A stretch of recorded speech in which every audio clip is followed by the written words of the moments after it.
Entonces, hablemos un poco de qué ha venido pasando hasta ahora. Ya hemos tenido toda la historia de los prerreformadores, ya han visto ustedes que incluso durante una muy fuerte época de papas muy duros del catolicismo, se levantaron algunos de los que consideramos prerreformadores con unas posiciones doctrinales muy brillantes, muy claras, eh, ajustadas a la escritura, pero que posteriormente van cayendo, digamos, en el olvido y pasan las décadas, pasan incluso siglos antes de que otra vez aparezca otro reformador u otra persona que intente hacer una diferencia con respecto a lo que venía enseñando el catolicismo en su momento. Y llegamos a una conclusión, y es que no fue solamente Lutero en sí. Lutero también era profesor como otros que fueron reformadores. También tenía inquietudes con respecto a algunos fundamentos de la doctrina católica, pero ni siquiera fueron tan profundos como si plantearon otros prerreformadores. Y una de las conclusiones a las que se llega en la historia es esta conjunción de eventos en las que aparece un personaje como Lutero, pero que también aparece una tecnología como la imprenta, que aparece Gutenberg. No tanto la imprenta, sino Gutenberg haciendo que la imprenta funcione. Y se unen esos elementos, y se unen mejores medios de comunicación, mejores medios de transporte, y se da el momento justo, el cual aparece en la historia un documento que hemos conocido como las 95 tesis, que seguramente ustedes tuvieron oportunidad de leer, espero que lo hayan hecho sinceramente, y si no, por favor háganlo. Es muy corto ese documento. Y al leerlo ustedes encuentran que realmente Calvino, que realmente Lutero no pretendió ni siquiera restar autoridad al Papa en cuanto a su posición como jefe del catolicismo. A él no le interesó realmente eso. Lo que le ofende a Lutero es el cobro de indulgencias.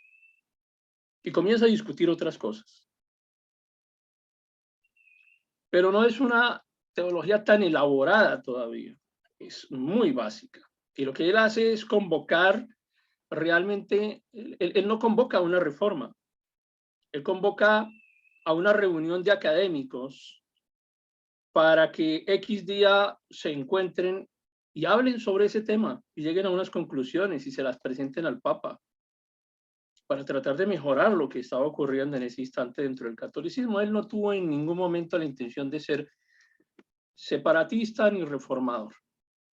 Las cosas se fueron dando. Posteriormente lo investigan, lo condenan como hereje y decíamos, en un mundo donde todo es catolicismo, todo es, estamos en la Edad Media, todo lo controla el papado, el catolicismo, y estamos en el punto máximo de la hierocracia. ¿Y para dónde se va uno? Si lo declaran hereje y si lo exilian, ¿para dónde se va uno si todo lo que existe es eso? En su mundo todo lo que existe es eso.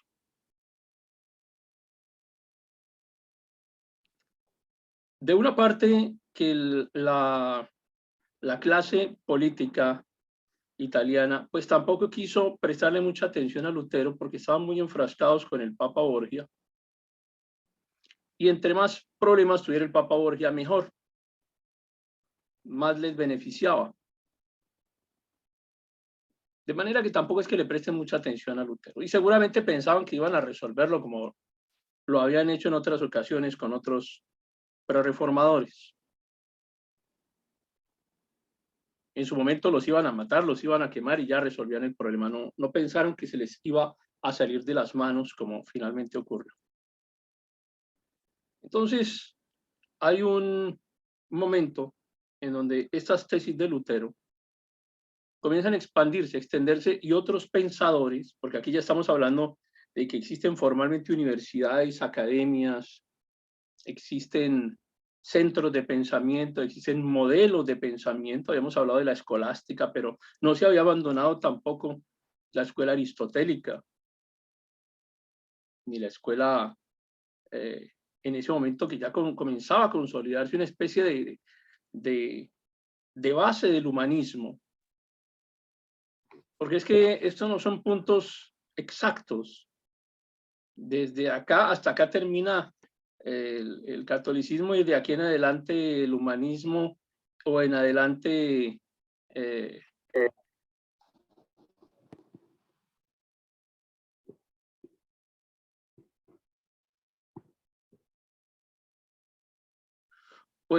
la ilustración como tal, sino que son procesos dinámicos que van con el tiempo, se van entremezclando en la sociedad. Entonces aparecen diferentes escenarios, se construyen diferentes escenarios con el tiempo, escenarios que están dados básicamente por esa unión, esa conjunción de eventos, de personas que se dieron en su momento. Entonces, claro, con Lutero hablamos de pensamiento reformador, pero hablamos de protesta, y la protesta todavía no se había consolidado, pero fue tan importante ese hecho que hablamos de Lutero como el inicio de la protesta, aunque realmente no hubiese querido él separarse del catolicismo inicialmente, como ya lo hemos dicho. Pero con Lutero comenzamos a hablar de libertad de pensamiento, de libertad de expresión. Y también tenemos que asociar la aparición de la Reforma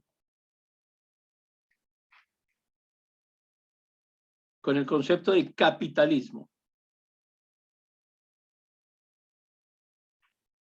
Y existen muchos modelos económicos que asocian, muchos pensadores de la economía que asocian el surgimiento del capitalismo con el surgimiento de la Reforma. Porque hasta este momento en la Edad Media todo era controlado por un sistema feudal, recuerdan. Y el libre cambio, el libre pensamiento, el libre albedrío comienza a surgir es a partir de la Reforma. Entonces la Reforma termina siendo mucho más que un simple pensamiento religioso.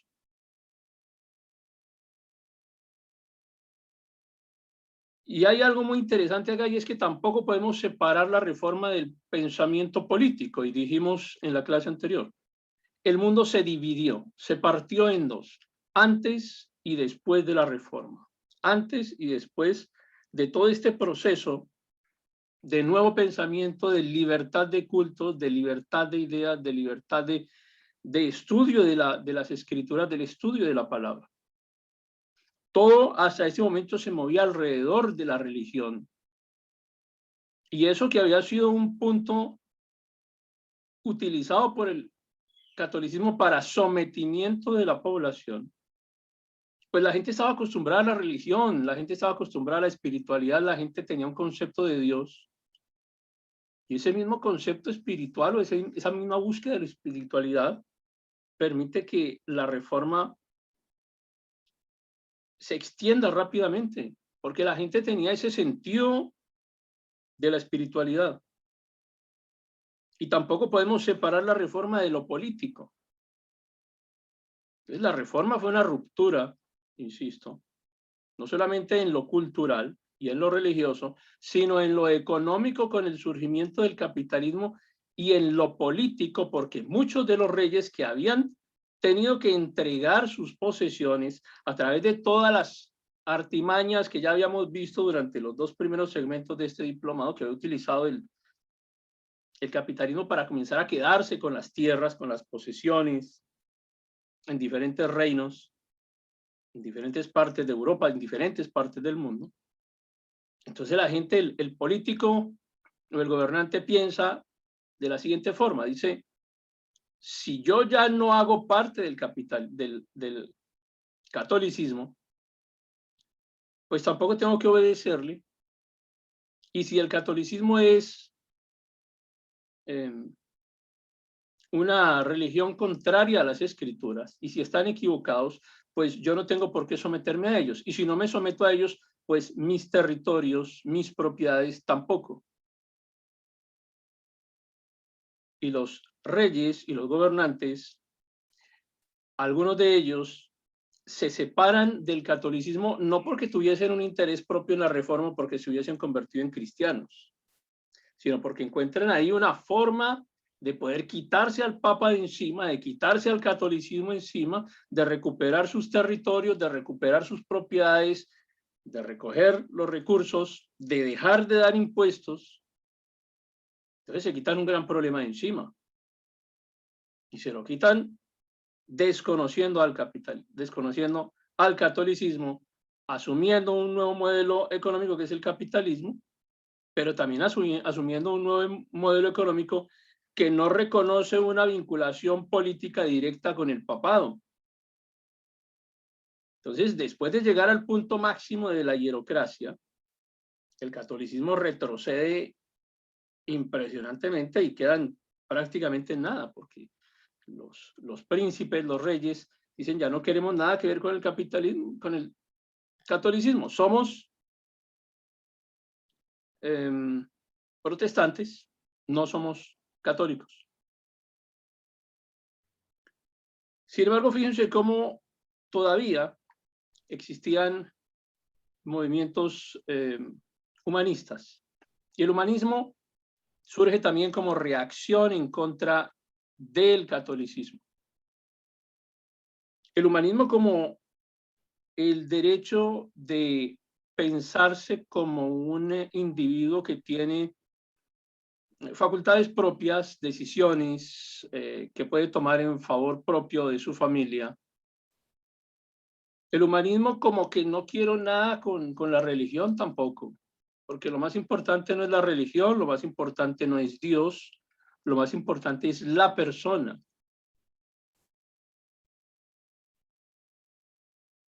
Y surgen conceptos extraños hasta ese momento, como el del ateísmo, porque el humanismo, pues,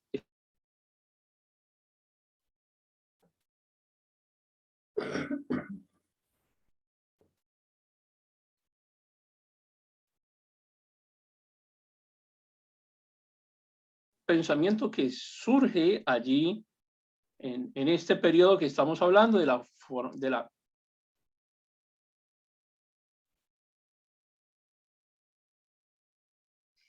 momento en que se consolida la reforma.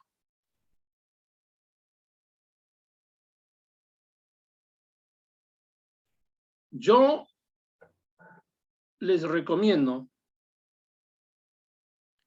que a los líderes de la reforma no los veamos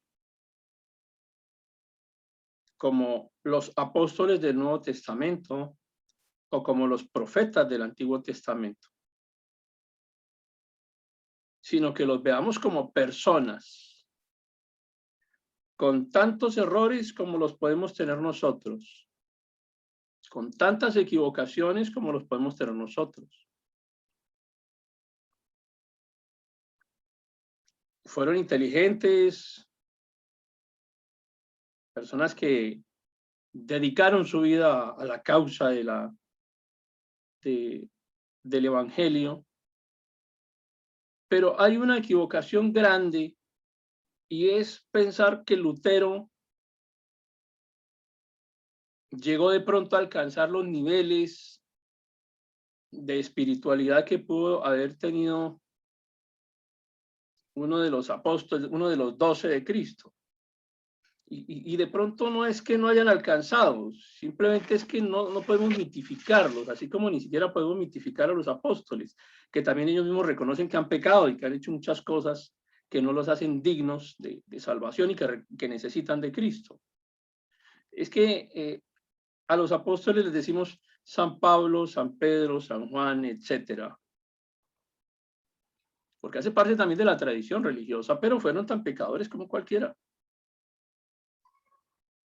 Pero una equivocación sí que no podemos tener nosotros es pensar o vamos a deidificar a Lutero, a Calvino, a Zwinglio o a cualquiera de ellos, porque nos equivocamos. Fueron tan pecadores como cualquiera y se equivocaron gravemente tomando decisiones en nombre de las congregaciones y en nombre de la iglesia. Y hay muchísimas cosas de que acusarlos o controvertirles en cuanto a sus hechos de vida y sus hechos al frente de la iglesia. Y el catolicismo comienza a darse cuenta que tiene un problema, que esto ya se está saliendo de las manos, ya comienza a consolidarse como tal la figura de la Inquisición como un modelo de persecución de policía católica, ¿cierto? El modelo inquisitorial que era juez y verdugo al mismo tiempo. Con juicios sumarios, evidentemente todo lo que representara cristianismo era perseguido por la Inquisición en sus diferentes formas. Y si a alguien se le ocurría hablar de física, de química, de medicina, de astronomía o cualquier cosa de ciencia, enseguida caía en brujería. Y por supuesto que también la pena para la brujería era la muerte. Pero practicar el cristianismo pues era muy peligroso. Demasiado peligroso en esta época. En cualquier época, pero en esta época era muy peligroso. Por el poder que ostentaba el catolicismo. Pero ahora tenemos otro problema adicional. Y es que resulta que estos cristianos que dicen que se fundamentan en los evangelios, o sea, estos evangélicos, comienzan a decir que el rey es Cristo y que el vicario de Dios es Cristo. O sea, no quieren reconocer a nadie. Esta gente salió supremamente loca, no reconocen al Papa, no reconocen a los obispos, no reconocen a los reyes, o sea, no tienen a nadie por encima de ellos. El único que está por encima de ellos es Dios. ¿Cómo te parece? Eso no puede ocurrir. Entonces hay muchos reyes que se sienten amenazados, porque acuérdense que los reyes pues son castas familiares. Y si a alguien se le ocurre que no puede haber un rey que represente a Dios, sino que todos somos iguales, y surge un concepto todavía más complicado, y es que ese libro que leen estos evangélicos dice que todos son reyes y sacerdotes. Entonces, espérate, eso no funciona. Eso no le funciona a ningún gobierno. ¿Cómo así que todos son reyes? ¿Y nosotros qué? Si nosotros siempre hemos venido teniendo tradición familiar. Entonces ahora todo el mundo se declaró rey. Y ahora todo el mundo es sacerdote. Eso no le funciona realmente al modelo religioso ni al modelo político de esa época. Y es muy grave lo que está ocurriendo. Desde el punto de vista del catolicismo es muy grave y desde el punto de vista de la política de los reyes es muy grave. Porque se está desconociendo la autoridad del rey y los reyes, recuerden ustedes, ellos también, así como el Papa, se creían de orientación divina. Era Dios quien los ponía allí. Y ahora resulta que todos son reyes y todos son sacerdotes. Y eso es muy peligroso. Eso, el cristianismo ha tenido siempre ese problema. El cristianismo es altamente subversivo. Y eso no ha funcionado en ninguna parte de la historia. No funcionó en Roma, no funcionó en la Edad Media, no funcionó en esta época del barroco y no funciona ahora, en este instante tampoco funciona. A nadie le funciona el modelo cristiano. Es demasiado peligroso y muy inestable. En Francia aparecen estos señores a quienes vamos a llamar hugonotes. Pues es que a los cristianos se les llama dependiendo de donde estén. Ya vimos que si estaban en Inglaterra eran lollardos, Pero si están en Francia son hugonotes, pero son cristianos. Ellos son la iglesia cristiana. Siempre que se le adjudica un nombre a un grupo cristiano, regularmente se hace de forma despectiva. Incluso hoy en día probablemente existan en sus países algunas palabras despectivas para referirse a los cristianos o a los evangélicos. De la misma manera se utilizaba en aquella época, era la moda utilizar algunas palabras raras. Hay una historia acerca de el origen de la palabra hugonotes, y es que como a los cristianos franceses se les prohibía realizar sus cultos dentro de las ciudades, en algunos momentos se las autorizó, pero allá afuera, en algunos lugares en donde no estorbaran y no incomodaran, había un lugar de un rey que se llamaba Hugo, pero ya había muerto, entonces ellos se reunían allí.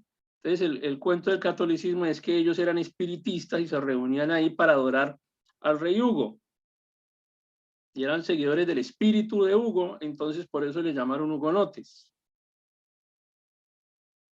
Pero ellos eran cristianos, solo que se reunían en cualquier parte, no necesitaban la gran catedral para poder hacer su servicio de adoración. Entonces, acá esto se pone todavía más peligroso, porque ya no era solamente el catolicismo persiguiendo, ni era la fuerza de la Inquisición persiguiendo, ni era el ejército del Papa persiguiendo, ni los religiosos autorizados mediante diferentes bulas para perseguir. O sea, no era solamente la organización religiosa católica persiguiendo a los cristianos, sino además eran los políticos, los gobernantes, los reyes, atacando también al cristianismo. Una unión de la religión más grande que existía en ese instante con los poderes políticos más grandes de Europa. Todos unidos para perseguir a los cristianos.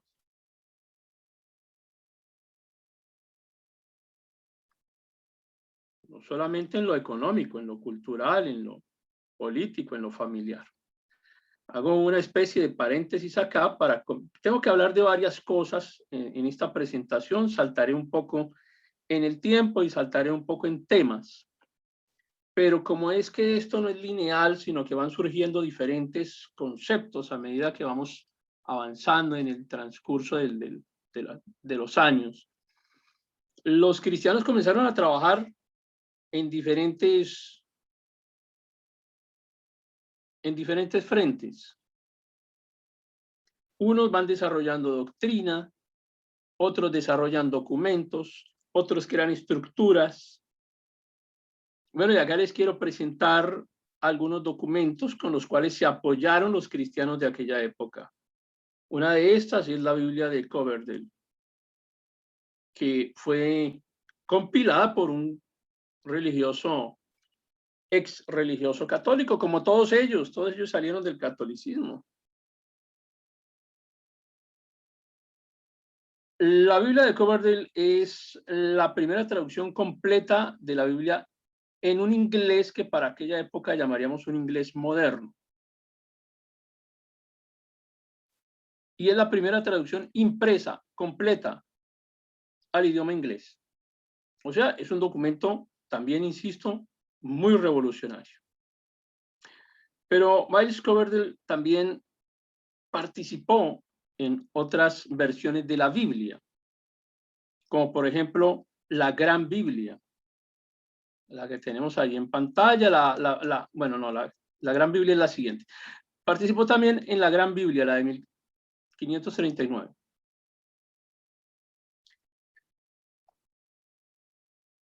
Y ahora me estoy refiriendo a Coverdale como un puritano calvinista. Y estamos introduciendo esta nueva palabra, puritano. Con Lutero no hablamos de puritanos. Con Calvino hablamos de puritanos. Y también fue una palabra despectiva.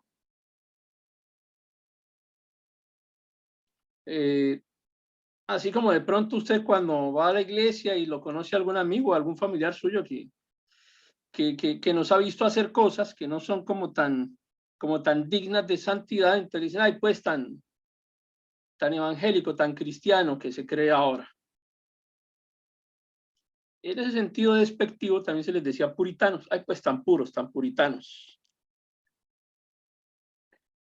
Pero es que Lutero sienta las bases de la Reforma, pero Calvino construye la sociedad de la Reforma. Y Calvino era extremista. Calvino era un reformador en serio. Esto no era de términos medios. Calvino era alguien que realmente entendía, comprendía el evangelio, vivía el evangelio y exigía que el evangelio se viviera con firmeza. Realmente buscando la santidad en el comportamiento social, en la familia, conforme lo indicaba la escritura. Entonces Calvino realmente es el inspirador de la sociedad puritana. Y los puritanos cambian hasta su forma de vestir. Estos trajes oscuros, negros, con sombreros altos, con cuellos blancos, que seguramente ustedes han visto en las películas, surgen de allí, de la sociedad que diseña Calvino y que diseñan estos reformadores que se están extendiendo en aquel momento. Acá tenemos esta otra Biblia, a la que llamaremos la Biblia de Cromwell. Ya alguna vez hablamos de Thomas Cromwell, de cómo participó también en la idea de que Enrique VIII abandonara el catolicismo y se convirtiera o creara la iglesia, una nueva iglesia protestante, pues esa fue idea de Thomas Cromwell. Y Thomas Cromwell es el que le da los argumentos a Enrique VIII para que se separe de una de sus esposas. Al final no le va tan bien a Thomas Cromwell porque recuerden ustedes que Enrique VIII decapitaba a todo el mundo. También así le fue a Thomas Cromwell. Pero esta Biblia, la Biblia de Cromwell, tiene inspiración en este personaje que es muy odiado por el catolicismo, que fue extrañamente recompensado por Enrique VIII después de que prácticamente le reconstruye su reinado. Thomas Cromwell alcanzó a ser no solamente secretario de Estado de Enrique VIII, sino que además, cuando se organiza la Iglesia Anglicana, se le llamó vicario general de la Iglesia Anglicana, es decir, el representante general de la Iglesia Anglicana. Esta Biblia de Cromwell también recibe el nombre de Biblia Whitchurch, pero porque, digamos, el impresor era el que tenía ese apellido. Esta Biblia de Cromwell también es la que se conoce como la Biblia encadenada, es la misma. Lo que pasa es que para evitar que la gente se la robara, entonces la encadenaban, por eso se le llamaba así la Biblia encadenada. También le llaman la Biblia de Cranmer, pero porque en algún momento Thomas Cranmer escribe un prólogo en una de las ediciones. Entonces le llaman así también, la Biblia de Cranmer. Pero nos estamos refiriendo en todas las ocasiones al mismo documento. La Gran Biblia fue la primera edición autorizada de la Biblia en inglés, en este caso por Enrique VIII. Y era la oficialmente utilizada en las ceremonias religiosas de la Iglesia Anglicana de Inglaterra. Entonces esta gran Biblia, la Gran Biblia, es encargada por Thomas Cromwell a Coverdale. ¿Recuerdan el de esta imagen?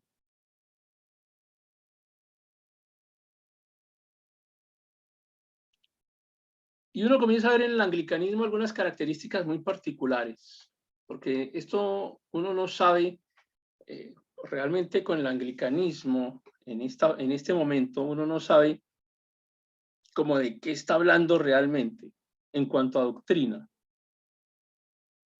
porque católicos no son, y se separa del Papa y no le envían más dinero al Papa y se enfrentan y Enrique VIII se declara como el representante y defensor de la Iglesia Anglicana, como ocurre hasta hoy con la reina que acaba de morir allá, con el rey que acaban de coronar, es el defensor de la Iglesia Anglicana. Por eso, porque son anglicanos, otra persona de esa familia no puede acceder al trono. Entonces hay algunas personas de esa familia que se han declarado católicas, por esa razón no pueden acceder al trono, así tuvieran derecho de sucesión, porque no son anglicanos y el rey de Inglaterra es el defensor de la Iglesia Anglicana. Por eso un católico jamás puede llegar al trono de Inglaterra.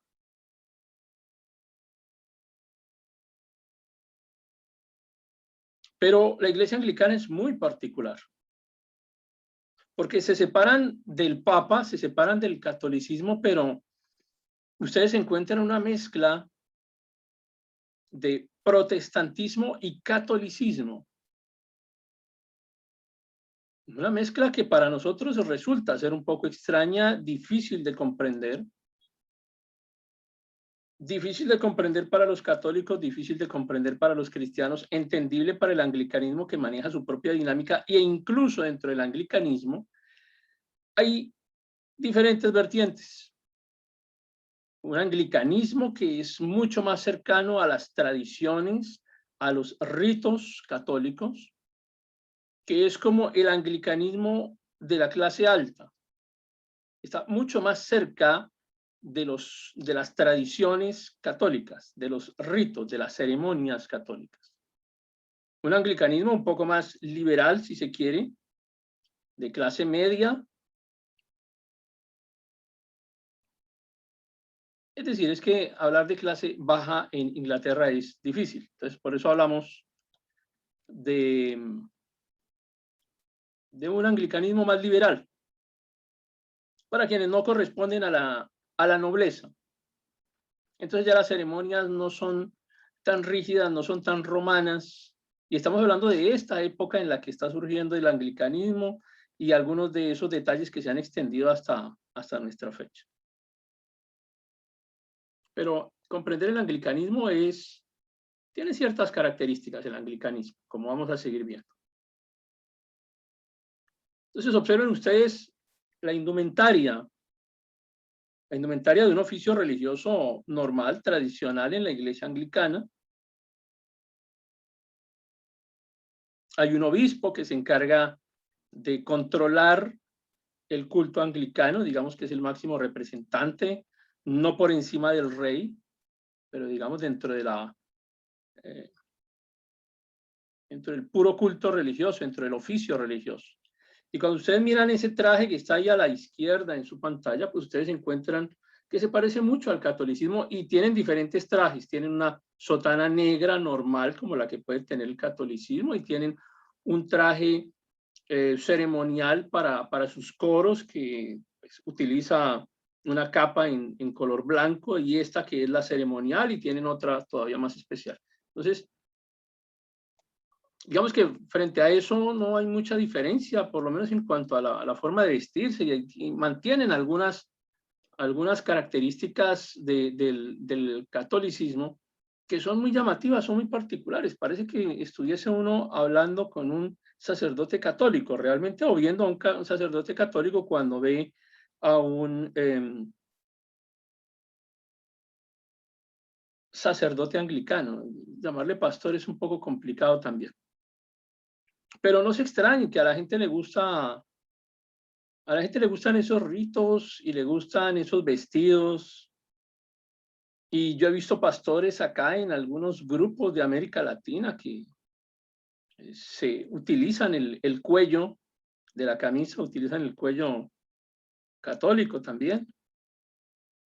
Y y participan en ciertos grupos en donde se visten similares a los sacerdotes católicos. Entonces, a la gente le gusta arrastrar la religión. Uno habla de anglicanismo y tiene que hablar de Richard Hooker, que junto con Thomas Cranmer y Matthew Parker, pues considera uno que son los fundadores de la iglesia anglicana. Digamos los fundadores desde el punto de vista de darle una estructura, de darle un modelo como tal, darle un modelo doctrinal.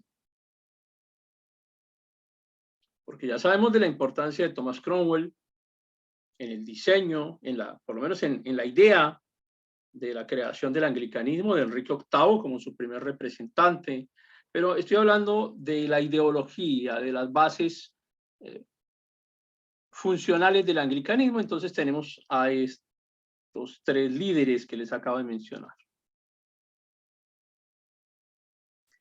Y Richard Hooker construye un documento que se llamará el Tratado sobre la relación entre la Iglesia y el Estado civil.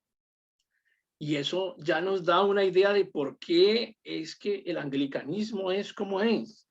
El anglicanismo está profundamente relacionado con la política porque es que desde su base, desde su nacimiento, se concibió como un modelo religioso que se relaciona o que promulga o que propende más bien una relación entre la Iglesia y el Estado civil. Y eso es desde su base.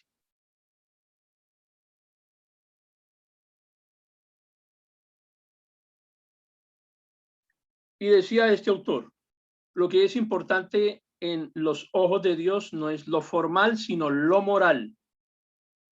La actitud con la que un individuo se aproxima a Dios y las prácticas religiosas. Acerca de esto, un aspecto central es que esos individuos logren una armonía entre la razón y la fe en su vida personal. Armonía que implica una tolerancia hacia las percepciones y estilos de vida diferentes. Y ahí eso nos ayuda a comprender un poco por qué esa idea de tolerancia termina convirtiéndose en lo que es el anglicanismo hoy en día. No es tan radical como los movimientos protestantes latinoamericanos, pero tampoco está tan cerca de Roma como el catolicismo más conservador. Armonía, tolerancia hacia percepciones y estilos de vida diferentes.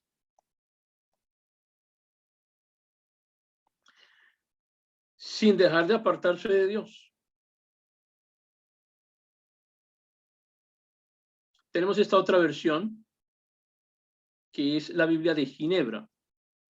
Recuerden que hoy estamos hablando un poco de Francia. Hemos tenido que movernos a la Iglesia Anglicana de Inglaterra a hacer las precisiones respectivas para que no vayan quedando por fuera esos temas.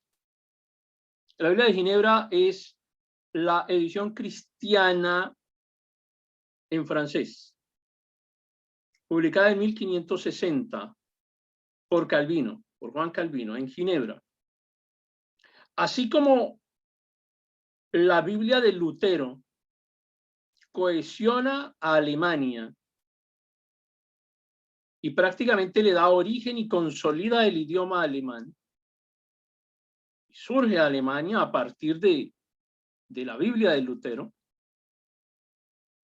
Pues con la Biblia de Ginebra se consolida el idioma francés y sirve de factor unificador para Francia. Así de importante es la Biblia de Ginebra. Ahora, tenemos una Biblia de Ginebra en inglés.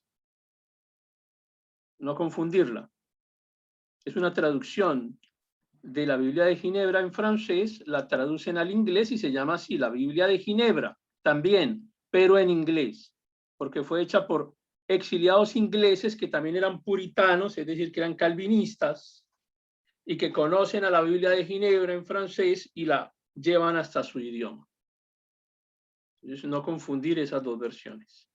Lo cierto es que van apareciendo diferentes versiones bíblicas en diferentes idiomas, que van consolidando a los estados nacionales, que van consolidando idiomas, que van consolidando culturas, que van consolidando pueblos, que van consolidando capas religiosas y que van consolidando una nueva iglesia, la iglesia reformada.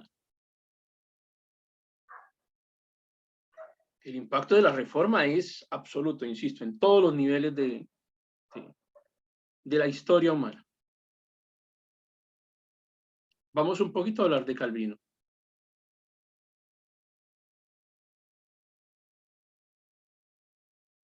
Y Calvino también era académico, también era escritor, también era investigador. De Calvino se dicen muchas cosas. Se dice que Calvino fue homosexual. Se dice que fue condenado por homosexualismo, condenado a la hoguera. Se dice que le conmutaron la pena de muerte por homosexualismo y le pusieron una marca que se ponía en aquella época a las personas que eran condenadas por este hecho. Y les hacían un tatuaje que era como una especie de flor de lis. Bueno, la flor de lis es representativa, es un poco extraña la historia porque la flor de lis además es representativa de los símbolos más importantes de Francia. Este hecho no, con respecto a la vida de Calvino, no tenemos cómo negarlo ni cómo validarlo. Lo cierto es que hay algunos historiadores que refieren eso con respecto a la vida de Calvino. Y si así hubiera sido, insisto, pues creo que muchos de los cristianos de hoy en día han tenido dificultades en sus vidas, han salido de situaciones de pecado, han salido de situaciones complicadas, probablemente más difíciles que estas, y hacen parte de la iglesia. Entonces, como cristianos deberíamos condenar a Calvino si es cierto que hubiese sido homosexual y luego se convirtió al cristianismo e hizo todo lo que hizo, pues el catolicismo sí lo hace.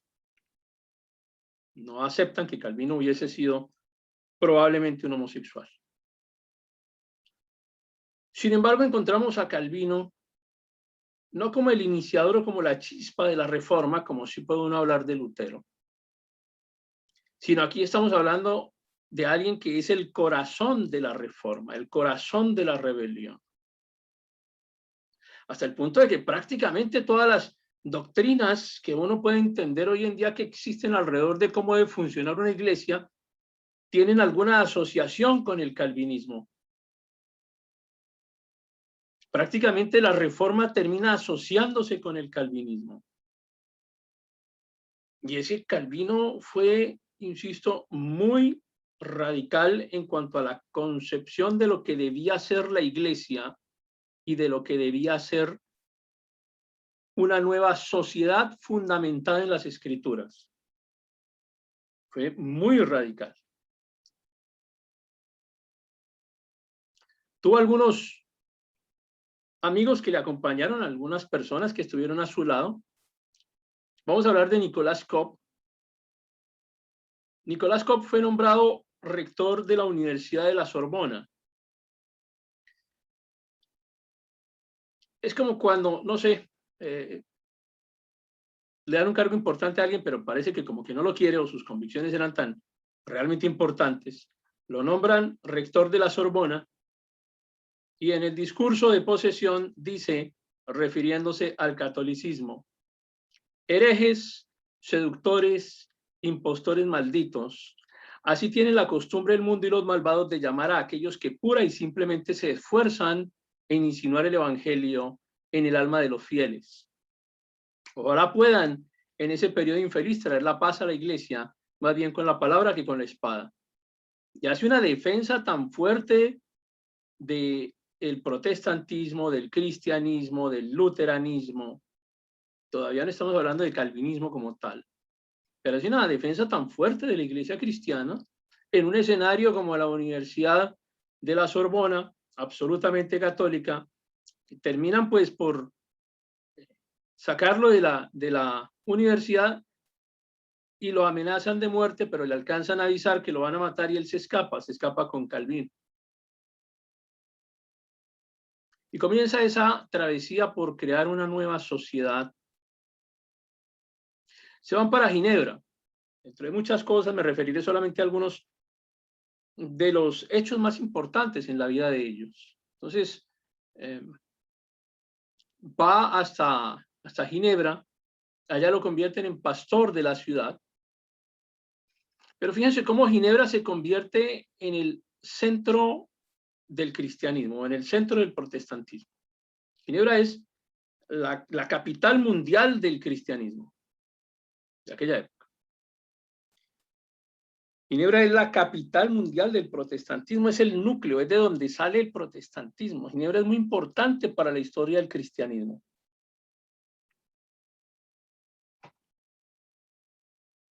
Prácticamente allí se consolida. Y ellos, alejados de toda la organización católica y los perseguían y deciden cortar todo vínculo con Roma. Calvino no era tan músico como lo fue Lutero. Recuerden ustedes que Lutero evangelizaba con sus cantos y él creaba sus himnarios. Lutero era mucho más creativo.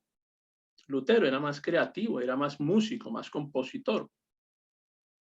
Lutero trabajaba mucho con las artes escénicas.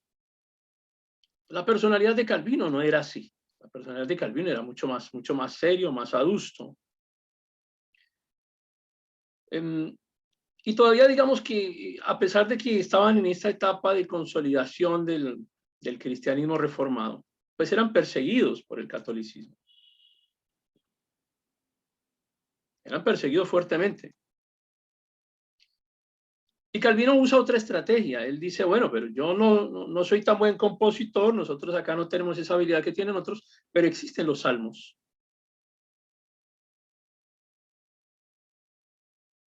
Y como existen los salmos, entonces vamos a utilizar los salmos como herramienta para la predicación. Porque es que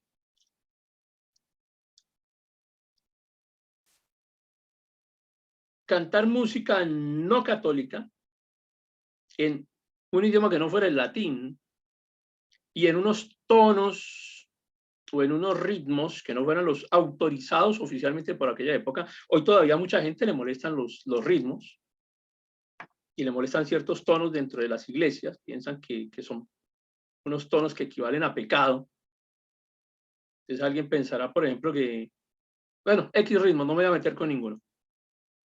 Entonces, alguien piensa que un ritmo cualquiera no es adecuado para que se interprete dentro de una congregación, dentro de una iglesia, y que eso es pecado. Pero lo mismo pensaban en aquella época los católicos. Entonces lo único que era santo era lo que se cantaba en latín y plano, tonos planos. Entonces Calvino diseña esta estrategia y dice, bueno, vamos a cantar, yo no soy compositor, pero están los salmos. Entonces vamos a cantar los salmos. ¿Qué gran ventaja tenían los salmos? Que los salmos contaban la historia de la escritura. Entonces Calvino comienza a evangelizar a través de los salmos, porque los salmos cuentan historia de la Biblia, historia de Dios, todo lo que cuentan los salmos. Y entonces, pues, se evitaban el problema de la composición, los salmos ya estaban escritos y tenían la letra que se necesitaba para evangelizar. No tenía que ponerse a inventar nada. Entonces, quienes tenían el espíritu creativo, como Lutero y los demás, pues trabajaban allá con su música, todo lo que vimos en la clase anterior, la música de Navidad, la música de evangelización, la música de testimonio. Bueno, Calvino no tenía esa habilidad, entonces Calvino trabajó con los salmos. El problema es que cuando cantaban los salmos, si utilizaban un componente rítmico diferente al del catolicismo, los católicos los identificaban como cristianos y los perseguían y los mataban.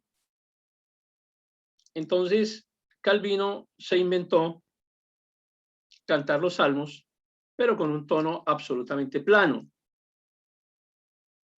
para evitar tener ese inconveniente de ser perseguidos. Déjenme un segundo, intento compartirles estos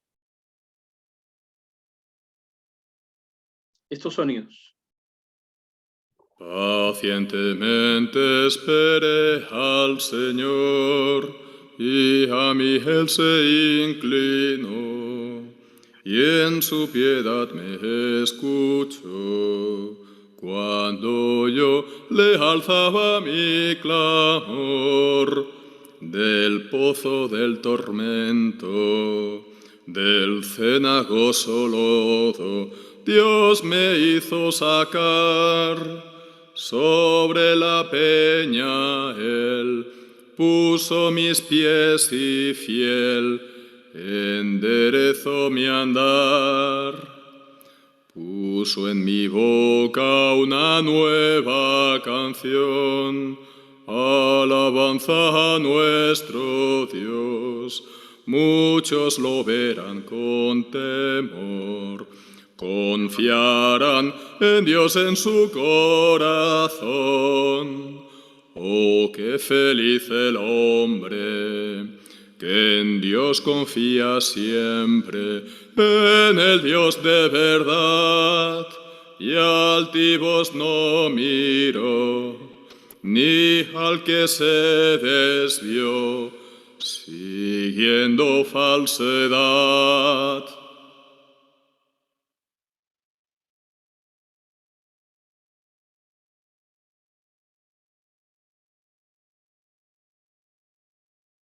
Es Jehová Dios mi pastor atento, nada me faltará en ningún momento.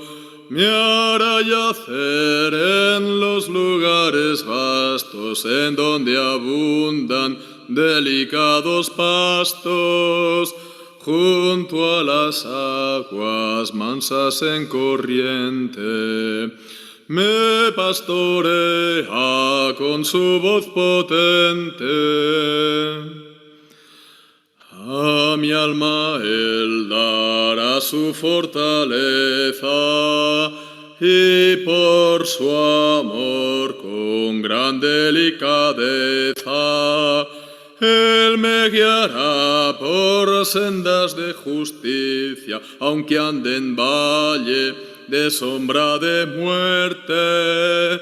No temeré ningún mal que a mi lado.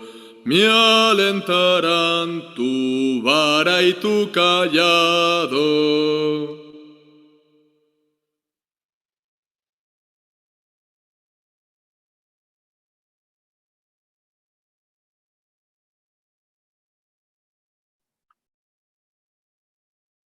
Entonces llegaban los de la Inquisición, llegaban los de la persecución religiosa, los enviados de los reyes, y comenzaban a buscar a los hugonotes.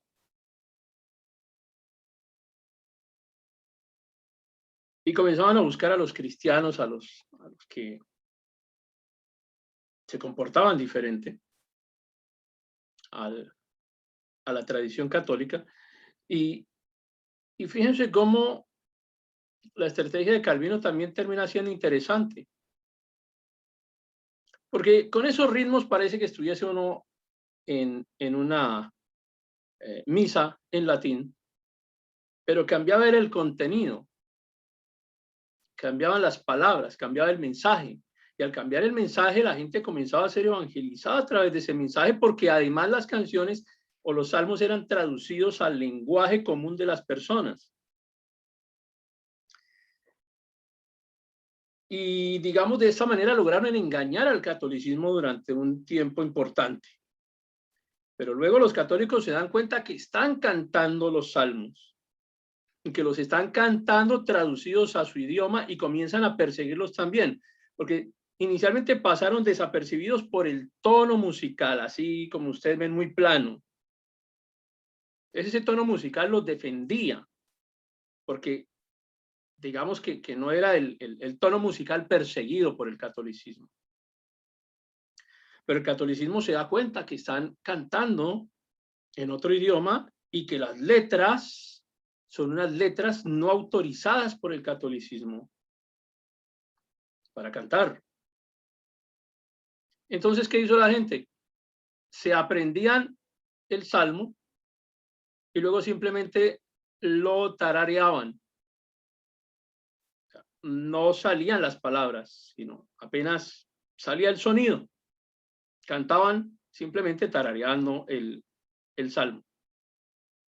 Y como todos se lo sabían, pues la gente en los lugares comenzaban todos a tararear al tiempo el salmo.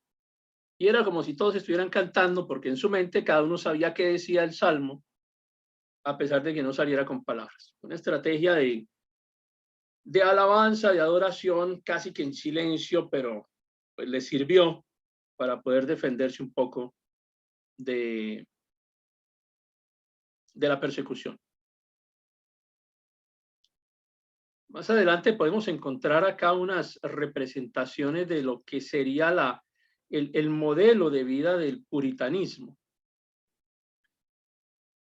Hay algunas películas que incluso todavía alcanzan, en las que uno alcanza a ver la representación de cómo se ven las personas, cómo eran las familias. Y la forma en la que se vestían. Y su actividad básicamente limitada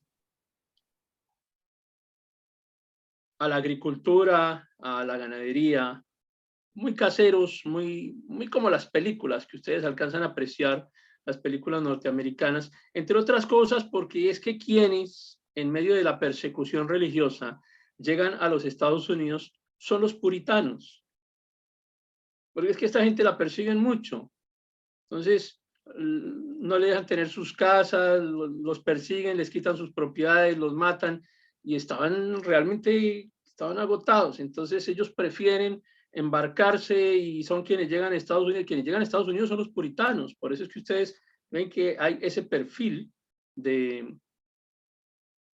social, ese perfil familiar allá en el modelo de vida norteamericano de Estados Unidos.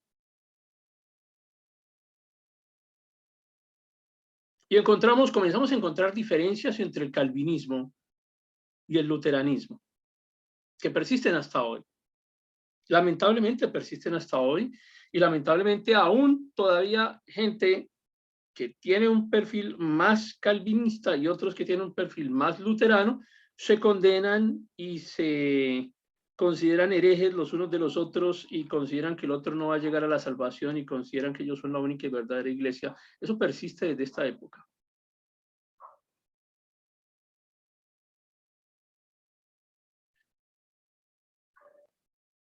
Calvino considera que es Dios quien predestina.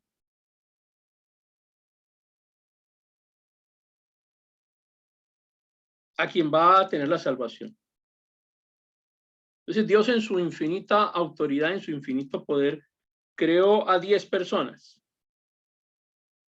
Y de esas 10 personas decide que 4 se van a salvar, ya por anticipado, y las otras 6 las creó simplemente para perdición.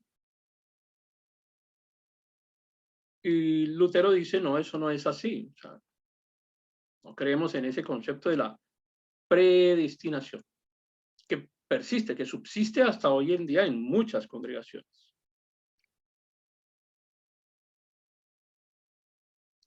Y entendemos que el luteranismo no es la perfección completa en doctrina, pero tampoco lo es el calvinismo. Y hoy en día entendemos más la predestinación como que Dios, que está fuera de las condiciones temporales de la física, creó al hombre libre autónomo, con capacidad para creer o no. Lo creó autónomo. Dios no creó robots. A cada uno le dio la posibilidad de escoger. No los creó para perdición. Pero Dios, que ya conoce el principio y el fin porque no está sometido al tiempo, sabe quién aceptó la salvación y quién no. Aún así, deja que en el plano humano el tiempo corra y cada uno tome su decisión. Desde ese punto de vista es entendida la predestinación, no como que fueron creados para la perdición, sino que Dios anticipadamente conoce quién se salva y quién no, porque Él no está sometido a las sorpresas del tiempo. Pero esto fue un gran problema y sigue siendo un gran problema entre las iglesias cristianas hoy en día, que algunos defienden el concepto de la predestinación calvinista tal y como fue planteado en su momento.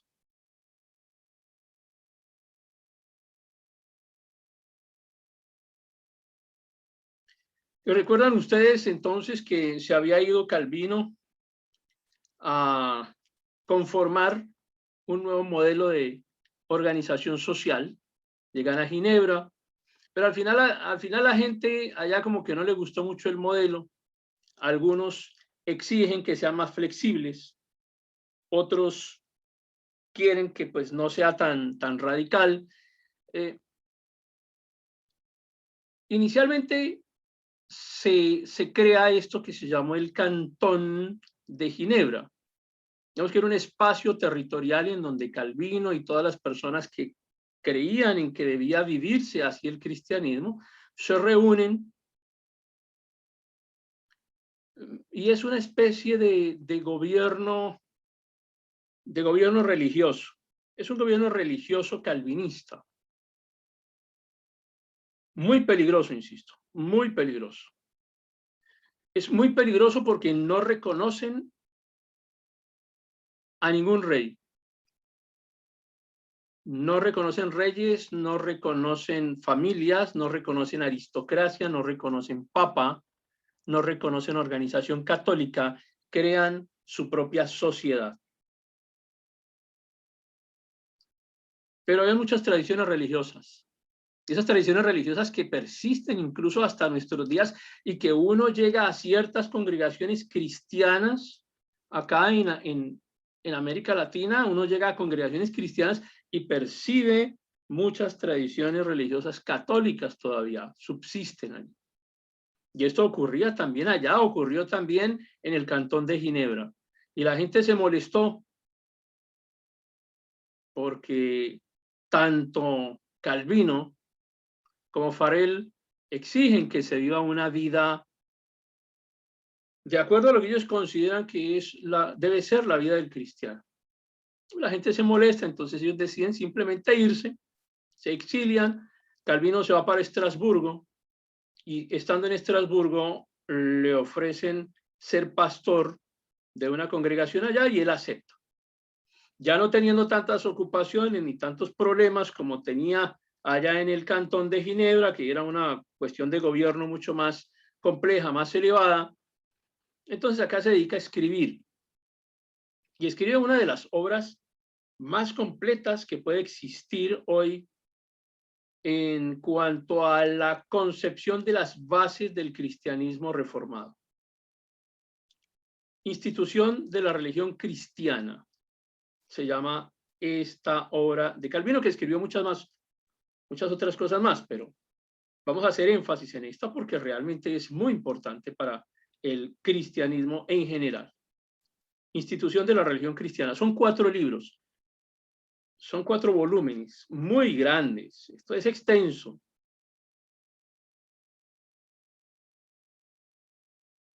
Léanlos cuando tengan tiempo. Es extenso. Si usted quiere comprender acerca de la iglesia reformada, de la iglesia calvinista, de las bases constitucionales de la iglesia evangélica de hoy en día, realmente usted tiene que leer Institución de la religión cristiana. Los 4 tomos son extensos. Con tiempo ahí van saliendo. Ahí abajo les dejo el enlace al documento para cuando puedan hacerlo. Así que él no solamente contribuye con la traducción de la Biblia en francés, sino que con estos documentos que él diseña, que él crea, termina siendo reconocido como el padre del francés moderno, porque prácticamente hace que nazca el francés. La gente estaba interesada en leer la Biblia de Calvino, en leer Institución de la Religión Cristiana de Calvino. Esta obra, que originalmente fue escrita en francés, es traída al español por Cipriano de Valera, que también era católico, que también era monje católico, que muchos critican por la Biblia, la RB60, porque es una Biblia de muy mala calidad, o algunos incluso hasta satánica, le dicen a la Biblia Reina Valera. No son capaces de traducir un tuit a otro idioma y van a criticar Institución de la Religión Cristiana traducida del francés al castellano por Cipriano de Valera. No tienen ni idea de qué hablan.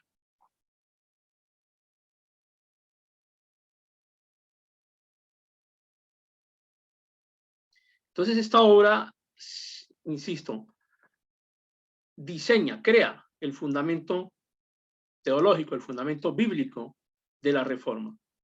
¿Cuáles son los fundamentos de la Reforma? Los fundamentos de la Reforma no son las 95 tesis de Lutero. Lutero, insisto, es como la chispa que enciende la llama, pero Calvino es el núcleo de la Reforma.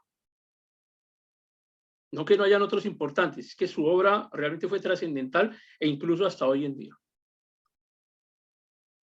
Pues todos esos fundamentos teológicos bíblicos de los cuales hoy aprendemos y compartimos y enseñamos cada domingo en nuestras congregaciones, muchos de ellos están allí escritos,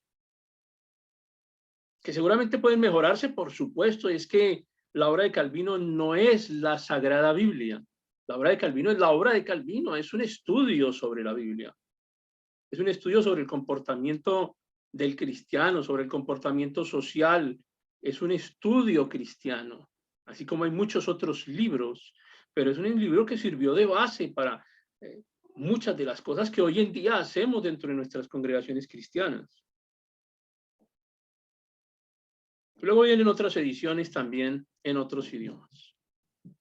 Y quiero hablarles ahora de otros personajes que van a ir apareciendo durante las clases ya restantes, las últimas clases que nos quedan. Pero los vamos a ir avanzando, los vamos a ir mencionando un poco. Vamos a hablar acá de Zwinglio, por ejemplo. Zwinglio, cuando uno habla de sacramentos, tiene que hablar de Zwinglio. Pero no el sacramento entendido como el rito católico, no. Para Zwinglio el sacramento, es que la palabra sacramentum no es lo mismo para el católico que para el cristiano. Y eso lo entendió Zwinglio. Y para Zwinglio el sacramento más bien era un compromiso. Si se quiere, en su idioma original, un juramento. Un compromiso, como que alguien da su palabra. Hey, vamos a hacer un negocio, pero no vamos a firmar un documento, deme su palabra. Sí, le doy mi palabra. Y la palabra tiene valor. Antes la palabra tenía más valor. La gente ni siquiera firmaba documentos. La gente daba su palabra. En ese sentido, es que para Zwinglio existe el sacramento. Finalmente, la Reforma solamente va a reconocer dos sacramentos: el bautismo y la cena del Señor. Solamente esos dos. Y en los dos casos no van a tener un sentido religioso profundo, como en el catolicismo, que es un requisito, que hace parte de una ceremonia. No, no, no. En el cristianismo, las dos cosas son un símbolo. El bautizo como ser símbolo de una iglesia. Como que me reconozco públicamente como parte de la iglesia a través del bautizo. Y simplemente es una representación mediante la cual dejo una vida antigua, nazco a una vida nueva, pero es una expresión pública. O sea, es eso, una expresión pública. Y la cena hace parte de, como declaro yo, a través de participar en la cena, declaro ser parte de una congregación. Es una manifestación pública de que declaro ser parte de la congregación. No porque haya transformación de la sangre y del cuerpo y que finalmente realmente se transforme en sangre y en cuerpo, o sea, la transmutación, la transustanciación, lo que sea que se hayan inventado, eso no tenía cabida aquí dentro del cristianismo. Simplemente es una forma de expresión de que estamos en comunidad, participamos en comunidad y hacemos eso en nombre de Cristo todas las veces que fuera necesario. Como una señal. Luego hablaremos un poco más acerca de Zwinglio, pero básicamente a Zwinglio lo asociamos con el concepto de sacramento. Entonces, fíjense cómo la reforma, cómo el cristianismo no termina siendo solamente una concepción de Lutero o de Calvino, sino que es una concepción común, global. Incluso hoy en día podemos seguir diciendo que se sigue construyendo el modelo de iglesia cristiano a través de sus congregaciones, a través de sus grupos conciliares, porque seguramente usted tiene una iglesia que hace parte de algún grupo que le llaman concilio, o de asociaciones, o de agrupaciones de congregaciones, o como quiera que le llamen. Se sigue construyendo el modelo. Aparece también Martín Bucero, o Martín Bucer. Y él sí se va de frente contra la misa como tal. Y entonces él dice, pero ¿por qué tenemos que vestirnos así? O sea, es absurdo que nos vistamos de esa manera. Eso era en el Antiguo Testamento, que los sacerdotes, el sumo sacerdote se tenía que vestir, o los sacerdotes se tenían que vestir de cierta forma. Ahora no tiene sentido que nos vistamos así. Entonces, Bucer rechaza las vestiduras litúrgicas. Y cualquier otra cosa que representara ritualismo es perseguida por Martín Bucero. Ritualismo, los sacrificios rituales. Él se va en contra de los sacrificios rituales. Insisto, fíjense que no es solamente Lutero, Calvino, Zwinglio con los sacramentos, Bucero con la ritualidad. Y aparecen otros personajes que tienen influencia dentro del cristianismo, ya sea porque estén a favor o en contra de ciertas posturas doctrinales. Por ejemplo, aparece Melchor Hoffman. Porque es que los anabaptistas decían que como había una justificación por fe, los que se habían bautizado en el catolicismo, pues que eso no era válido, porque ahí no había ninguna fe. ¿Qué fe iban a tener si se bautizaron en el catolicismo? Si es que el catolicismo no actúa por fe, actúa por rito. Entonces ellos decían, hay que rebautizar.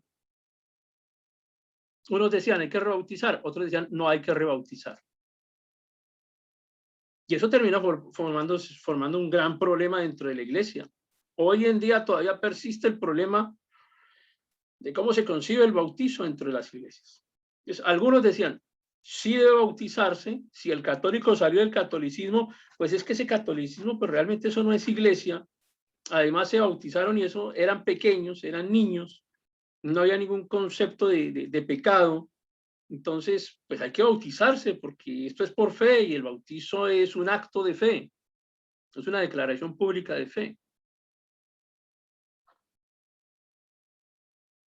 Y otros dicen que no era necesario bautizarse porque había algo pequeño que quedaba dentro del catolicismo. Así hay una declaración de fe que se la voy a compartir ahora. Que dice, el catolicismo no es iglesia, pero aún no siendo iglesia, hay algo dentro del catolicismo que todavía queda como si fuera parte de la iglesia, que es el bautizo. Entonces la gente ya se bautizó, no es necesario que se bautice de nuevo. Y se convierte eso en un problema doctrinal tan grande, que hubo muertos dentro del cristianismo de esta época por eso.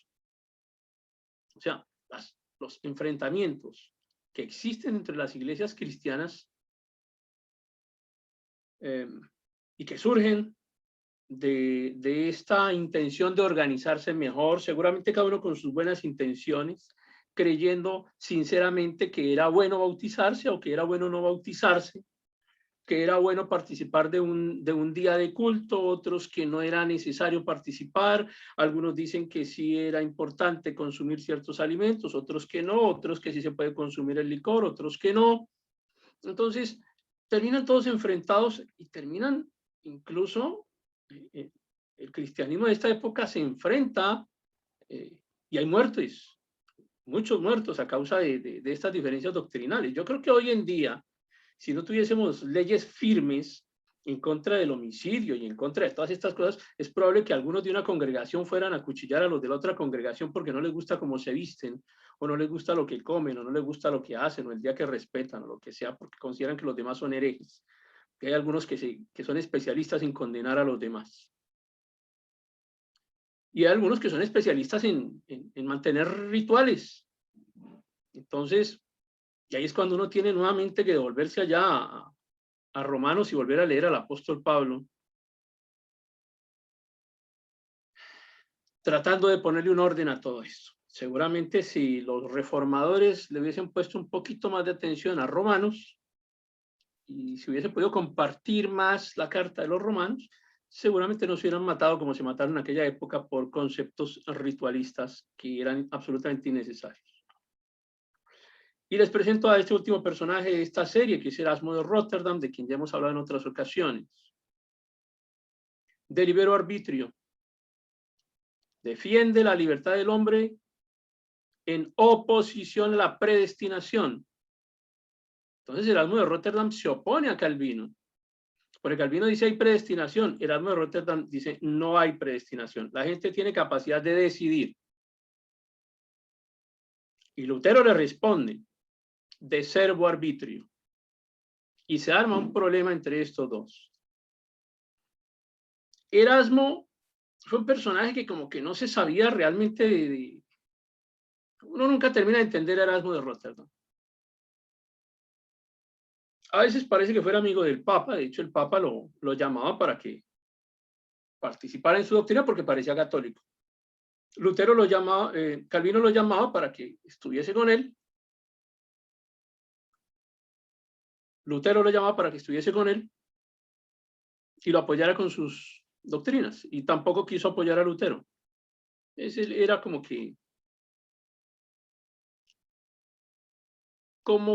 cumplía lo que predicaba, que era independencia, que cada uno tiene derecho a tomar decisiones. Lo que pasa es que él dependía económicamente mucho del catolicismo. Entonces eso en parte algunos han establecido que Erasmo de Rotterdam no quiso comprometerse con nadie porque realmente perdía o el favor de los unos o el favor de los otros. Y como que no comprometiéndose con nadie quedaba bien con todo el mundo.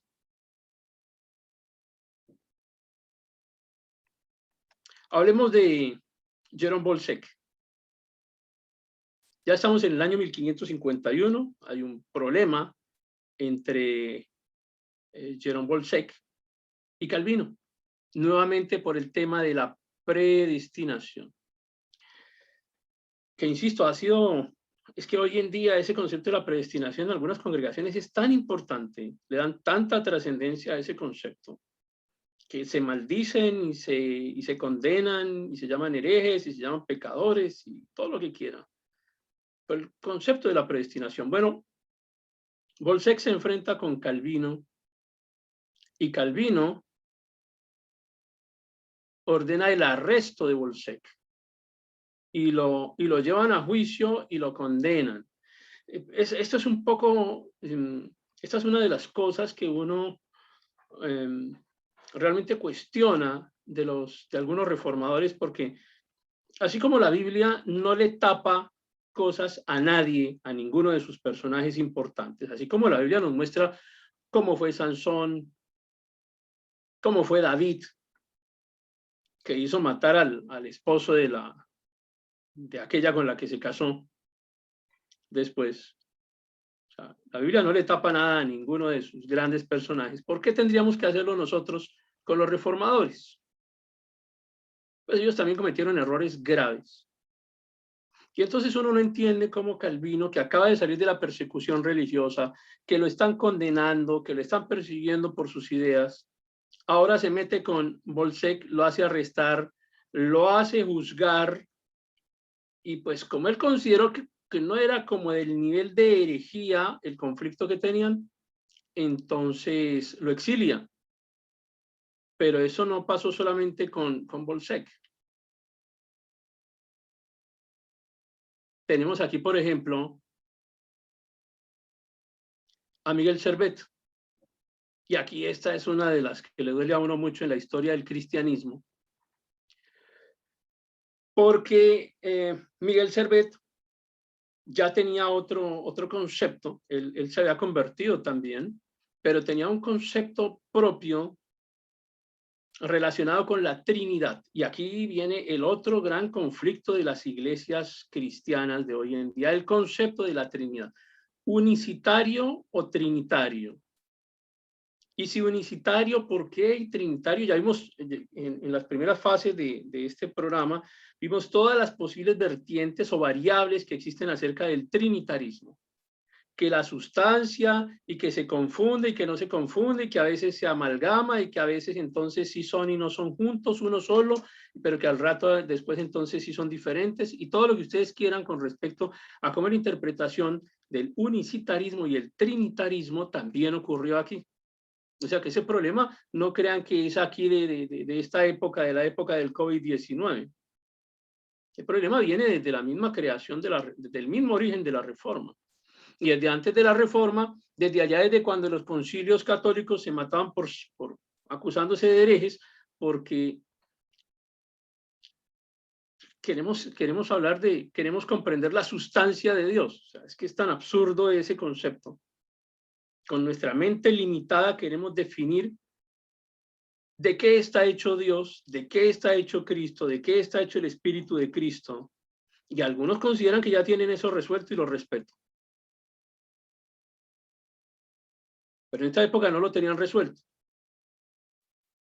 Y honestamente pienso que todavía tampoco. Y honestamente pienso que tendremos que salir de este plano material terrenal para intentar, si es que al Señor le place, darnos a entender ese tema tan específico. Mami tiene no sé cuánto rato con fuera en la mano.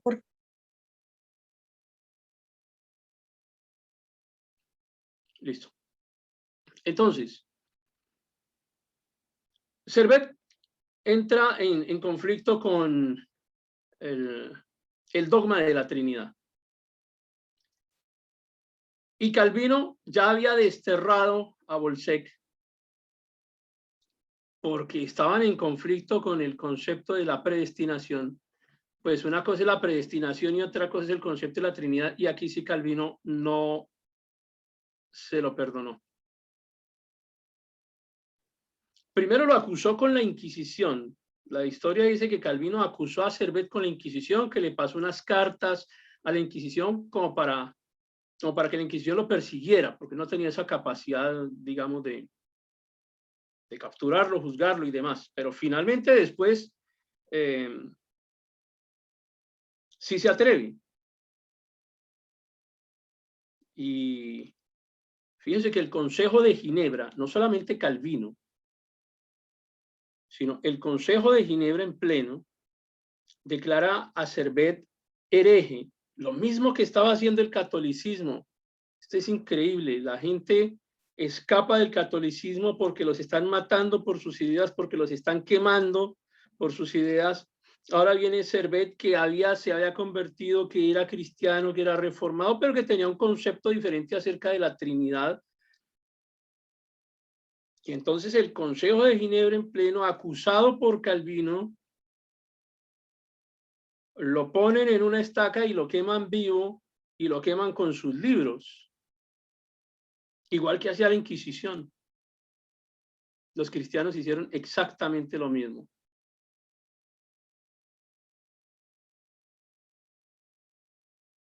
Y guardando las proporciones lo seguimos haciendo todavía. Cuando creemos que nosotros tenemos la doctrina fundamental y atacamos al otro creyente porque creemos que no. Bueno, acá en la iglesia cristiana ocurrieron estas cosas también. Miguel Servet, una de las víctimas del calvinismo de aquella época.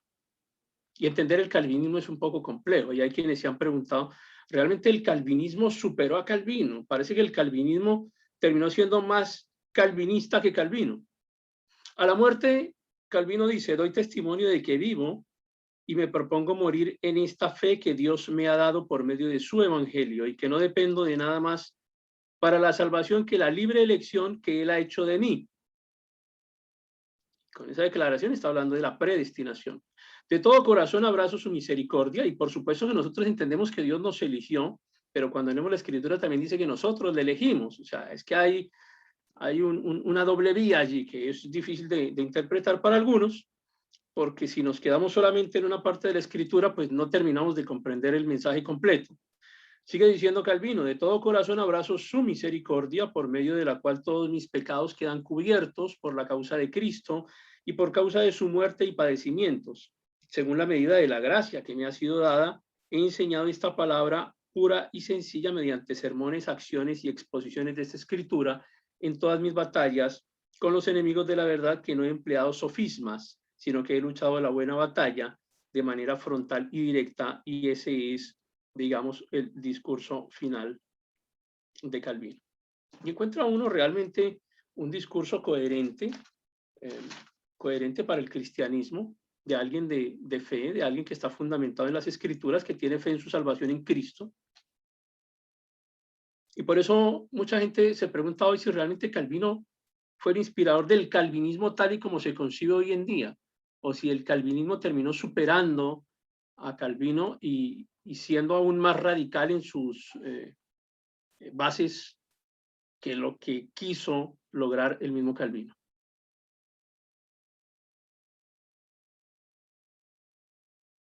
Sigue avanzando el tiempo. Las congregaciones cristianas en Francia se siguen extendiendo, principalmente en París. Antes de morir Calvino, por supuesto, viene esta historia. Estamos hablando de 1559 con la primera Asamblea Nacional de Iglesias Reformadas, es decir, de las iglesias cristianas. Pero fue una reunión que no se hizo pública, primero fue clandestina porque todavía había persecución, como lo vamos a ver enseguida. Y segundo, porque pues la logística para recibir a todos los representantes de todas las congregaciones que se habían conformado ya para esta época era demasiada gente. Entonces no era tan fácil, digamos, reunir a todos en un solo escenario. Inicialmente Calvino envía un documento. Hay una discusión, un conflicto, porque digamos que esta declaración que se hace, la declaración que surge de esta asamblea, es una declaración muy importante, no solamente para la iglesia cristiana francesa, sino en general para toda la iglesia cristiana.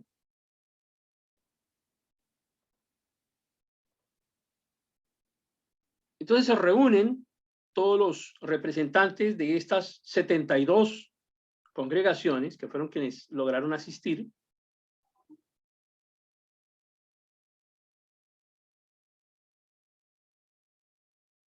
y producen una declaración. La primera declaración no le gustó a Calvino, pensó que tenía intereses políticos. Luego surgen otras reuniones posteriores, hasta que finalmente en 1571, fíjense que han pasado ya algunos años desde la primera reunión de 1559 hasta 1571, que viene la Confesión de Fe de La Rochelle.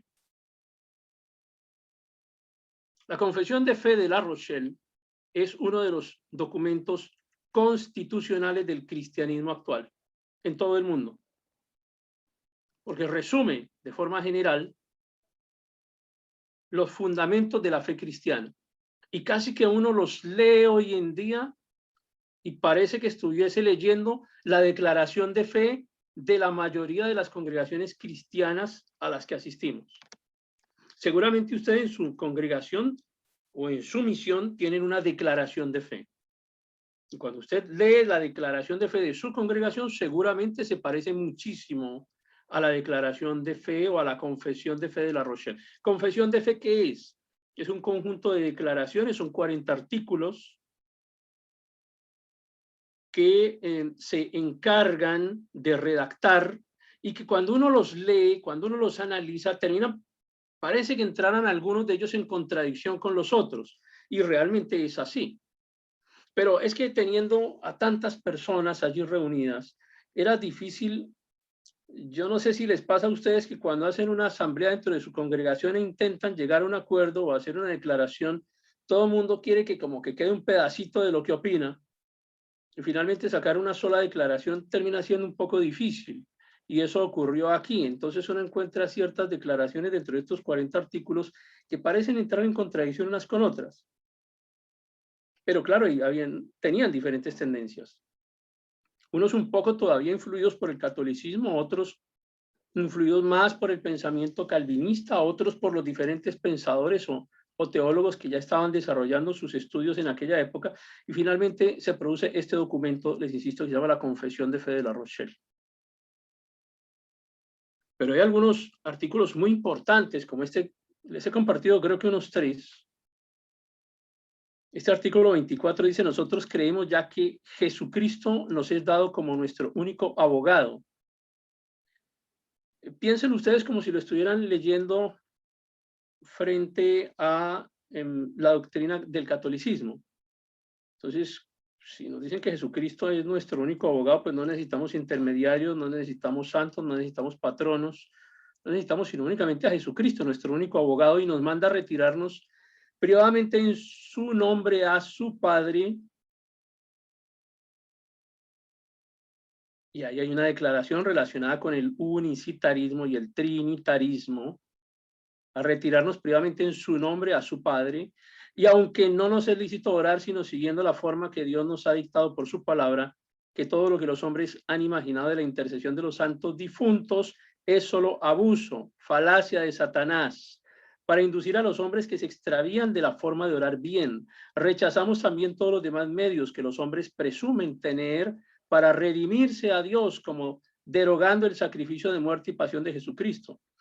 Finalmente sostenemos el purgatorio por una ilusión producida a partir de esta misma tienda, de donde también proceden los votos monásticos, las peregrinaciones, las prohibiciones del matrimonio y del uso de las carnes, la observancia ceremonial de los días, confesión auricular, es decir, confesarse con el sacerdote, indulgencias y todas las demás cosas por las cuales se cree merecer la gracia y la salvación, cosas que rechazamos no solo por la falsa opinión de mérito que se les atribuye, sino también porque son invenciones humanas que imponen un yugo a las conciencias.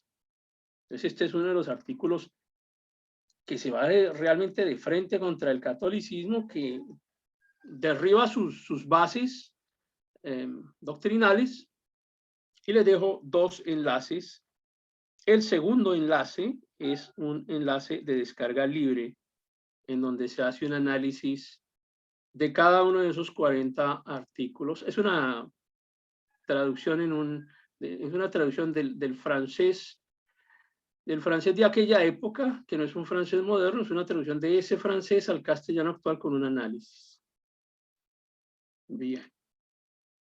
Acá tenemos otros dos artículos, se los dejo para que ustedes con calma los lean, y que hacen referencia también a la organización del papado, a la representación del papa, al uso de los sacramentos, y a la importancia de la figura de los pastores dentro de la iglesia cristiana. Entonces, estoy diciendo, esta declaración de La Rochelle, insisto, es uno de los documentos fundacionales de la fe cristiana, no porque supere a la Biblia, sino digamos de organización. ¿Cómo nos vamos a organizar?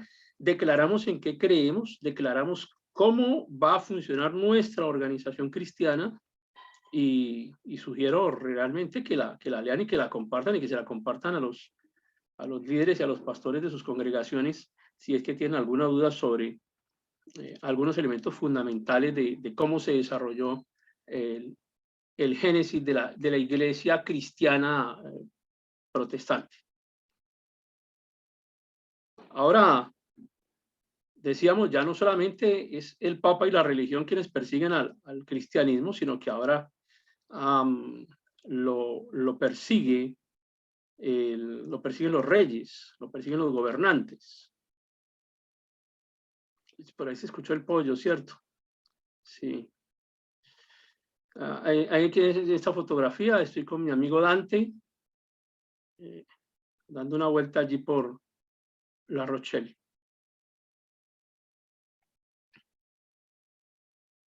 Y viene una reacción fuerte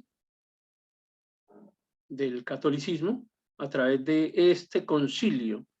Es uno de los concilios que habíamos dejado para estudio posterior. Les había dicho, no lo vamos a estudiar todos, dejaremos algunos para después. Este es uno de los que quedó para después, que se llama el Concilio de Trento. El Concilio de Trento, así como nosotros acabamos de decir, que esta declaración de fe o la confesión de fe de La Rochelle es constitucional para el cristianismo actual. Bueno, el Concilio de Trento es constitucional para el catolicismo actual.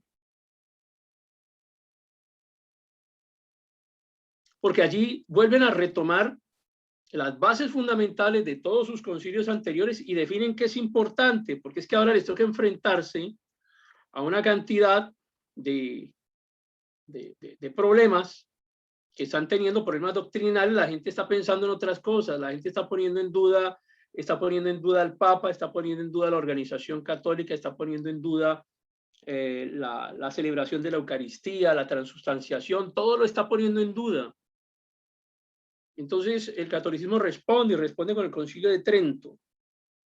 Entonces ellos definen algunas cosas y dicen que hay elementos que son fundamentales del catolicismo, como la escritura, la Sagrada Escritura, es decir, la Biblia. Ya les voy a contar cómo funciona esto y por qué ellos reconocen que la Biblia es lo superior y que no hay nada superior a la Biblia. En ese momento en Concilio de Trento lo declaran así. También declaran que son fundamentales para el catolicismo la tradición, que tiene un nivel de relevancia importante, la tradición de las personas, la historia de la iglesia, para ellos es importante, los sacramentos, el celibato, prohibir el casamiento de los sacerdotes, mantener la autoridad papal, la fundación de los seminarios. Para ellos es importante comenzar entonces a formar gente en la academia, ¿no? La academia seminarista, y limitar el campo a los teólogos. No todo el mundo puede hablar de todo de la escritura. O sea, los teólogos tienen limitaciones. Define también cómo debe realizarse la liturgia. Vuelve a redefinirlo, plantea el esquema de cómo debe realizarse adecuadamente una liturgia. Rechaza ese concepto de la justificación por la fe que estaban promoviendo los cristianos. Deciden conservar los sacramentos que para ellos en este instante en Concilio de Trento son 7.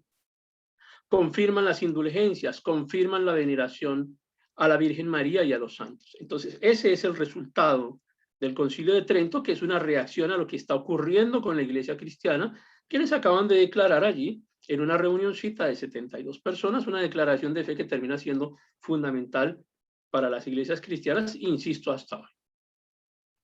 Entonces, después de ese concilio, en 1592, se publicó una Biblia que se llama la Vulgata Sixtina Clementina. Por eso es que acá en el Concilio de Trento se dice que es fundamental la Sagrada Escritura, dentro de lo que ellos consideran fundamental, junto con la tradición, con los sacramentos y con todo lo que acabamos de leer, le dan una preponderancia a la Escritura. Entonces uno dice, pero bueno, por lo menos se están acercando a la Escritura, ya por lo menos están reconociendo que la Escritura es una fuente de autoridad. Pero lo que pasa es que ellos resultan publicando la Vulgata Sixtina Clementina. Se llama así porque surge con este papa que tienen aquí a la derecha, que es Clemente VIII. Entonces este papa Hipólito considera que la Biblia es fuente de revelación de la verdad divina, y ahí uno queda un poco perdido, porque uno dice, ¿cómo así el católico por fin está reconociendo que la Biblia es la revelación de la verdad divina? Está bien. Sin embargo, también le dan ese nivel a la tradición, de verdad divina a la tradición. Pero prohíben la libre interpretación de la Biblia, porque consideran que es una tarea del Papa, que eso le corresponde al Papa interpretarla, a los obispos, que no cualquiera puede. Por eso es que en los seminarios, a los seminaristas, a los teólogos se les limita en la interpretación de la Escritura. Hay ciertas cosas que ellos no pueden interpretar porque no van a tener la capacidad. Esa capacidad solamente le corresponde al Papa y a los obispos. ¿Por qué? Porque son herederos de San Pedro y de los apóstoles. Entonces ellos dicen que Dios le concedió a ellos esa misión de interpretación de la Biblia. Pero bueno, por lo menos uno dice, bueno, ya estamos avanzando un poco, ya están diciendo que la Biblia es una fuente de revelación de la verdad divina. Pero cuando uno ya entra a leer un poquito más profundamente el documento, se da cuenta que la Vulgata Sixtina Clementina es una Biblia que contiene muchos libros apócrifos. Incluyen el tercer libro de Esdras, el cuarto libro de Esdras, un Salmo 151 que se lo adjudican a David, la oración de Manasés, un libro que se llama la oración de Manasés, otra epístola que se llama la epístola a los laodicenses. Y entonces cuando ustedes leen estos documentos o estos libros que acaban de insertarle a la Biblia, entonces ahí encuentran que esos libros o estos documentos avalan las tradiciones religiosas católicas. ¿Cuáles? Pues todas las que acabamos de leer, las de la Eucaristía, las de la justificación por las obras, las de la veneración a los santos, la veneración a la Virgen María. Entonces, claro, esto presta para confusión con la gente, porque a la gente se le estaba diciendo, el reformador le estaba diciendo a la gente, solamente aceptamos lo que diga la Biblia. Entonces el católico dice, bueno, listo, entonces vamos a incluirle a la Biblia unas cositas ahí adicionales para que la gente acepte lo que diga la Biblia. Entonces sacan el documento editado, le agregan estos otros textos, pero están dentro de la Biblia. Entonces ya la gente dice, pues sí, ahí lo dice la Biblia, entonces si lo dice la Biblia debe ser porque es cierto. Es la forma como realmente terminan justificando sus doctrinas. Este mismo Papa, el Papa Clemente VIII, el de la Vulgata Sixtina Clementina, es el mismo Papa que condena por blasfemia a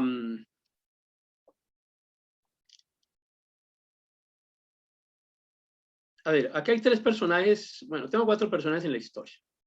El primero, el condenado, que es Giordano Bruno. Giordano Bruno era católico, era además un sacerdote que cumplía con la tradición católica, pero era científico, era investigador. Y a este se le ocurre enseñar un día que la Tierra no es el centro del universo, que la Tierra gira alrededor del Sol y que hay más soles. Y pues eso era blasfemia, era herejía, era inmoralidad. Entonces lo llevan a juicio. Y lo llevan a juicio con este personaje que está aquí en la mitad, que es Roberto Bellarmino. Roberto Bellarmino, entre otras cosas, ocupó la rectoría de la Pontificia Universidad Gregoriana. Bellarmino condena a muerte a Giordano Bruno. Este mismo Bellarmino es el que hace el proceso contra Galileo Galilei. Bueno, les cuento que a Giordano Bruno lo quemaron también, lo quemaron vivo en el año 1600 en Roma. La orden la dio Clemente, el Papa Clemente, lo matan por la herejía de decir que la Tierra no es el centro del universo, pero uno pudiera creer que está bien, o sea, bueno, no está bien de ninguna forma, pero quiero decir que hay alguna disculpa o justificación por el hecho de que la ciencia no estaba tan avanzada y que Giordano Bruno tenía un concepto extraño acerca de la ciencia, ¿no? Pero se encuentra uno aquí con que Pío XI, el Papa Pío XI, termina canonizando a Roberto Bellarmino en 1930. O sea, el que quemó a Giordano Bruno por decir que la Tierra no era el centro del universo termina siendo canonizado por un papa en el año 1930. Es que eso está aquí nomás. Y no solo eso, sino que además lo eleva al cargo, le da el título de doctor del catolicismo a Roberto Bellarmino, que ahora además es San Roberto Bellarmino, y los católicos le piden milagros a este personaje. Y siguen las guerras, ya vamos a terminar. Siguen las guerras. Se conforman dos grupos importantes, los reformadores, los cristianos, deciden armarse y defenderse. Los príncipes deciden que está bien recuperar las tierras del catolicismo, las tierras que les habían quitado el catolicismo, ahora las van a recuperar, las van a confiscar, las van a recuperar para ellos. Y se organiza algo que se llamó la Liga de Esmacalda, que se enfrenta contra el emperador Carlos V, el de España. Esas se las dejo para la próxima clase, pero les voy introduciendo el tema allí de la Liga de Esmacalda. Pero lo que quiero enfatizar en este instante es que el cristianismo reformado también comenzó a armarse, también comenzó a defenderse. En Francia hay un periodo que se llama el periodo de las guerras religiosas. Católicos se enfrentan contra cristianos, cristianos se enfrentan contra católicos, armados, por supuesto. Y uno de esos grupos fue la Liga de Esmacalda. Terminamos con este tema. 17 de enero de 1562, el edicto de enero. Dice este personaje que está en el recuadro, el rey Carlos Maximiliano IX de Francia, el rey Carlos de Francia, dice que, se lo voy a resumir, dice que ya están aburridos de los cristianos, que esa gente anda muy rara, que ya les han dicho varias veces de buena forma que no hagan lo que están haciendo, pero esa gente no quiere entender. Entonces crean un decreto. Ese decreto que se llama así, el edicto de enero 17 de 1562. Y autoriza, ya no es fíjense que aquí ya no estamos hablando de qué es el Papa o de qué es el catolicismo, no, los reyes ya están atacando a la iglesia cristiana, defendiendo al catolicismo, y autorizan para que los ataquen con o sin armas, que les quiten las cosas, que les confisquen sus propiedades y que les prohíban reunirse. Este edicto sirve como fundamento para la ocurrencia de esta masacre, que es la masacre de Huasi, 1562. Se llama así, la masacre de Huasi. Viene un personaje que es el duque de Guisa. Se considera que mató, algunos dicen 60, 80, 100 cristianos que estaban reunidos celebrando su culto cristiano, pero adentro de las murallas de la ciudad. Porque es que al cristiano le permitían celebrar su culto, pero allá afuera donde no molestara a nadie. Y a ellos se les ocurrió hacer su culto adentro de la ciudad. Y les mandaron tropas y los mataron. Una masacre de las masacres terribles que ocurre en Francia. Ya estamos hablando de la iglesia reformada, no estamos hablando de la Edad Media, estamos hablando acá ya ha terminado la Edad Media hace rato, se supone que ya estamos hablando de otros conceptos de libertad, de igualdad, estamos hablando de otros conceptos. Ahí les dejo la historia de cómo es que ocurre esta masacre, que es una de las masacres más terribles en contra de cristianos, y que pasa a la historia como uno de los episodios realmente vergonzosos dentro de la historia de Francia y dentro de la historia del cristianismo.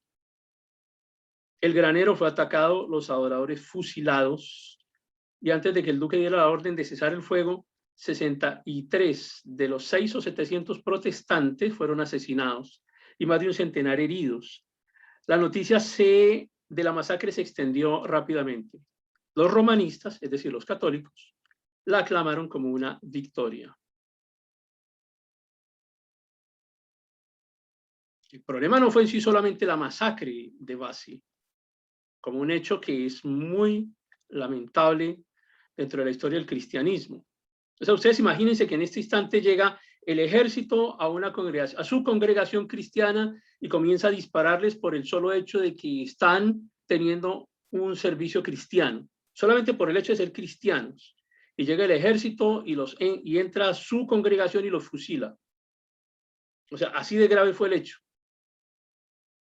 Pero ni siquiera fue tan grave desde ese punto de vista aislado, sino que fue el punto de partida para que prácticamente por toda Francia, en París, en Sens, en Rouen y en otros lugares, en otras ciudades que les mencionaré en la próxima clase también, comienzan a matar cristianos así, masacres indiscriminadas prácticamente por toda Francia, solamente por celebrar un culto cristiano, porque no estaban haciendo absolutamente nada más, solo se reunían a celebrar el culto cristiano.